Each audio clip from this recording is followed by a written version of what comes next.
Teman-teman, inilah kondisi perkebunan bunga matahari yang sempat viral sekitar 4 bulan yang lalu karena kondisinya yang sangat indah, yang penuh dengan bunga matahari, warnanya hijau menguning gitu ya. Dan banyak sekali masyarakat di sekitar sini yang berbondong-bondong datang ke sini untuk selfie, menikmati keindahan kebun bunga matahari ini. Nah, tapi sekarang kondisinya seperti ini. Jadi penuh dengan kelembapan yang cukup tinggi ya. Airnya juga cukup banyak menggenang di beberapa tempat.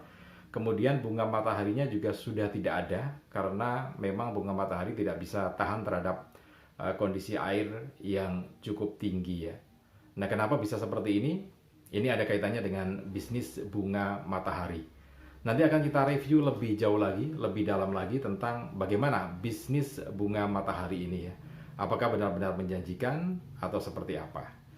Nah, tapi sebelumnya Anda jangan lupa untuk yang belum subscribe terlebih dahulu, kemudian tekan tombol loncengnya supaya Anda bisa mendapatkan notifikasi kalau channel Cak TV ini mengupdate informasi videonya. Dan jangan lupa juga share ke teman atau kolega Anda di grup WA Anda. Siapa tahu teman Anda membutuhkan informasi yang berkaitan dengan bisnis bunga matahari. Baik teman-teman, kita mulai langsung saja ke inti masalah tentang bisnis bunga matahari ini. Nah teman-teman, bisnis bunga matahari memang masih sangat menjanjikan di masa yang akan datang.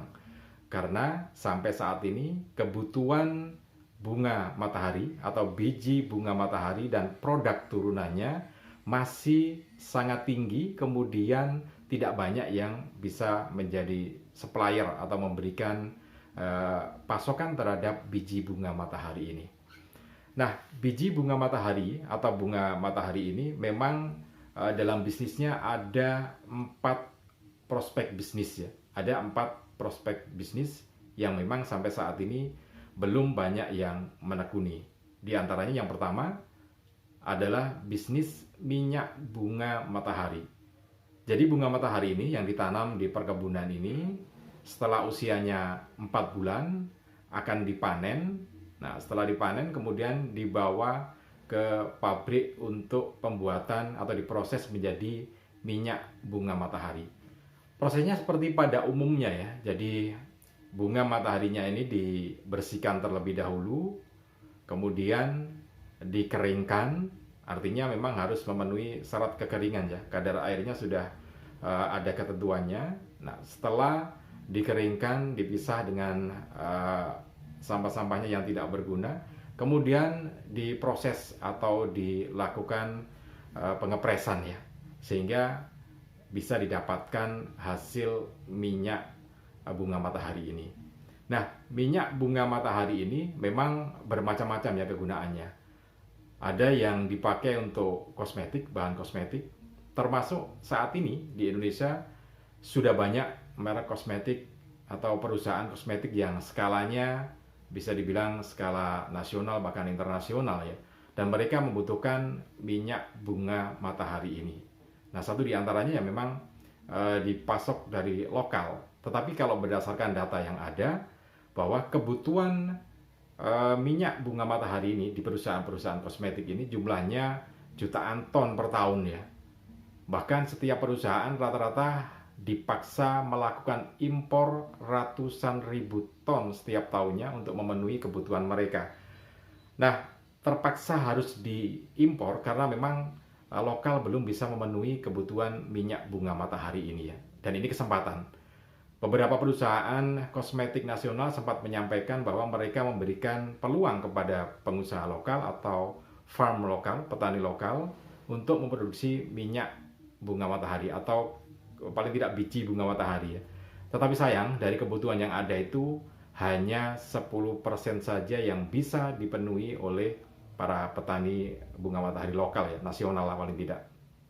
Jadi sangat besar sekali peluang untuk bisa mensuplai kebutuhan minyak bunga matahari.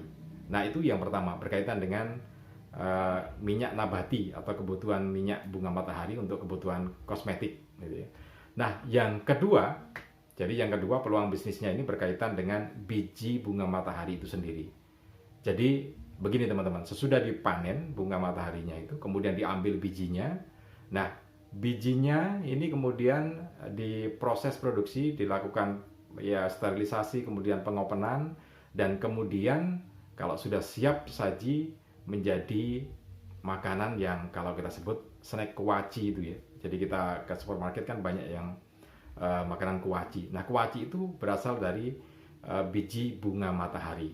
Nah, ini pun peluangnya juga masih cukup tinggi karena kebanyakan mereka juga melakukan impor dari luar negeri ya, terkait dengan kebutuhan biji bunga matahari untuk diproses menjadi makanan dalam bentuk kuaci itu. Nah, itu yang kedua. Kemudian yang ketiga, masih berkaitan dengan bisnis bunga matahari ini, adalah pemanfaatan bunga matahari ini untuk menjadi tanaman hias di rumah. Banyak sekali para pedagang bunga atau tanaman hias mengatakan, ya harganya memang cukup lumayan, tidak terlalu tinggi juga, tetapi ini bagus harganya, berkisar 15 sampai 20 ribu rupiah, tergantung lokasinya juga ya. Dan ini juga menarik karena bagaimanapun juga tanaman hias atau tanaman di taman-taman di rumah ini sangat bagus sekali ketika ada bunga matahari di situ ya. Dan uniknya bunga matahari ini biasanya bunganya akan menghadap ke arah matahari yang sedang terbit itu ya. Jadi menghadap ke timur biasanya. Kemudian nanti bergerak ke atas. Ada yang menariknya seperti itu. Ini pun banyak yang membudidayakan untuk kebutuhan tanaman hias di taman atau di rumah ya. Itu yang ketiga. Kemudian yang keempat teman-teman. Jadi bunga matahari ini bisa menjadi satu pendapatan tersendiri bagi teman-teman petani ketika mereka meng-create bunga matahari ini. Di antaranya adalah tempat wisata bunga matahari ya. Di beberapa tempat seperti yang viral tadi di awal video ini, sebetulnya itu bukan untuk tempat wisata, tetapi untuk perkebunan khusus bunga matahari. Tetapi karena bentuknya atau lingkungan menjadi indah gitu ya, akhirnya banyak yang datang, sehingga harus dipagar supaya masyarakat yang datang untuk selfie ini tidak merusak kondisi kebun bunga matahari itu.